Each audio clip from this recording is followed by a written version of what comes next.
Isabel Durham, Here. Mark Fisher Colbury, Here. Elena Flowers, David Higgins, Present. Vito Massiani, Rich Lahara, Present. Q, Chris Miaskowski, Present. Adriana Padilla, Here. Joe Panetta, Here. Marv Southard, Here. Carol Watson, and let's see, Yael is coming in. And Judy Chow is here. Great, thank you, Judy. And Yael, Audio. still connecting. I'll come back. Kevin Zhu, Here. and let me try Yael. There's Yael. We got a wave. Okay, that's good enough for the record. We're good to go, Maria. Great, thank you. Dr. Haley Lamb will be presenting. So Haley, as soon as you're ready, feel free. Much. Can everyone see my screen? Great. Yeah. Good morning. I'm here to present the singular clinical application for your consideration this morning. As always, we begin with our mission, accelerating world-class science to deliver transformative regenerative medicine treatments in an equitable manner to a diverse California and world. The state of the current clinical budget is as follows. There was a budget allocation approved by the board in December for $76.7 million for the latter half of the fiscal year. $50.4 million has been approved thus far by this group. Up for consideration today is $8 million, which, if approved, would leave a balance of a little bit over $18 million for the rest of the fiscal year. To give a reminder on clinical program process, the scoring system for the scientific scoring is a 1, 2, and 3. A 1 is a recommendation for funding from the grants working group. A 2 is a do not recommend at this time, but invites the application to resubmit with revisions based on feedback from the group.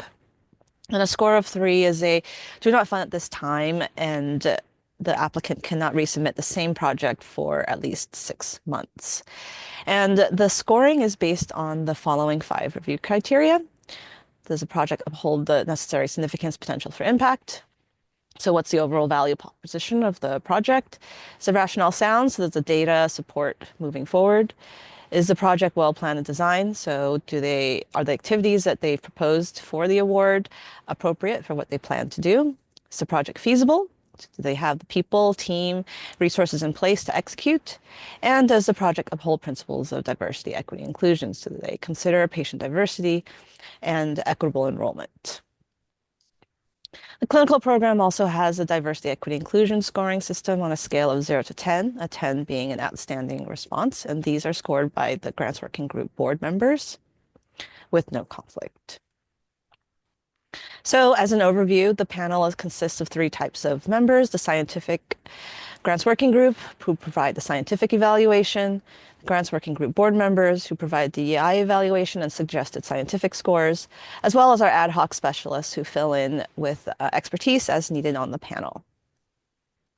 So without further ado, I will transition into discussion of the specific application for your consideration today, which is CLIN2 17086, optogenetic gene therapy for the treatment of retinitis pigmentosa. The applicant is requesting $7.975 million with required 30% co-funding of $3.4 million, and this is a California organization seeking funding to complete a phase 1 trial. A little bit of background about this project. Retinitis pigmentosa is an inherited genetic disease where there's essentially progressive loss of vision over time. The patients are typically diagnosed in late teens, early 20s, and on average by about 40 years of age are legally blind. And so, of course, this will impact daily activities such as driving and ability to work. The current treatment options are very limited, and right now there's a gene therapy for a very small subset of people with a very specific gene mutation. So one of the values of this particular product is that it's gene mutation agnostic. There's about 100 different possible mutations that could cause retinitis pigmentosa, and the proposed project could therefore target a broader patient population. And the way that this product works is that it delivers a light-sensitive gene to the remaining retinal cells and essentially allows them to detect light. And this is a CERM project as it's a gene therapy product. In terms of CERM portfolio projects, there is one current active clinical trial phase award, and for the same indication, retinitis pigmentosa. The candidate is a stem cell product and is injected subretinally into the eye. And the mechanism of this product is different than the current application under consideration. It modulates inflammation. The applicant team has received prior CERM funding in the form of 2 translational stage awards. One is a direct progression of this project at the preclinical stage.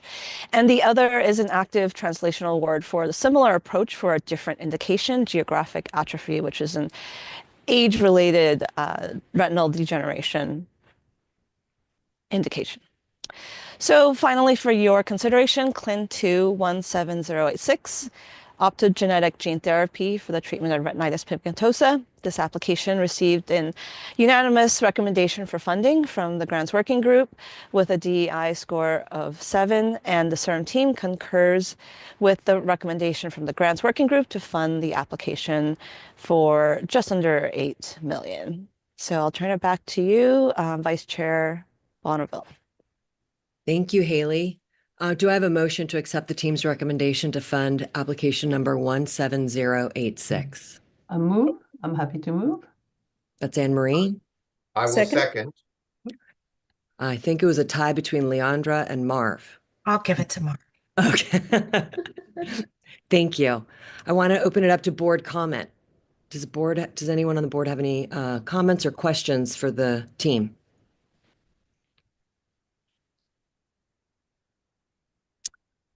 Okay. Seeing none, do we have any public comment? Just one, please, from Paul Bresky. I'm the one of the co-founders and the CEO of Ray Therapeutics, and I want to thank CERM and the board very much for supporting our very important work for a very high unmet need. So just lots of gratitude. Thank you. Thank you, Paul. Claudette, Scott, any other public comment? It doesn't appear so. Great, thank you. Well, with that, we can proceed to a vote. Scott, can you please call the roll? Sure. And the motion again is to fund the application 17086. Dan Bernal, Maria Bonneville, Yes. Judy Chow, Yes. Leandra Clark-Harvey, Yes. Anne-Marie Deliege, Yes. Isabel Derone, Yes. Mark Fisher-Colbury, Yes. Elena Flowers, David Higgins, Yes.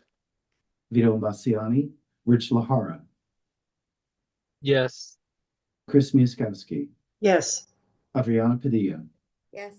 Joe Panetta, Yes. Marv Southard, Yes. Carol Watson, Yes. Yael White, Yes. and Kevin Zhu. Yes. Thank you very much. Madam Vice Chair, the motion carries. Thank you. Next, are there any general questions on the Application Review Subcommittee process? And if there are none, this meeting is adjourned. Well, it's not a question about the process or so, but I wanted to say how that's an example of how great CERM works. We provided support for the translational stage of this application, now for phase 1, hopefully for more down the road in an extremely important indication. Yet we have invested in various modes of delivery of cell and gene therapy that's CERM at its best. Thank you, Anne Marie. I agree. So thank you for saying that. If there are no other further comments or any other public comments, I think we are done and our business is done. So thank you all so much for joining this. For me, it's an afternoon, but for you, this morning, and we will see you soon.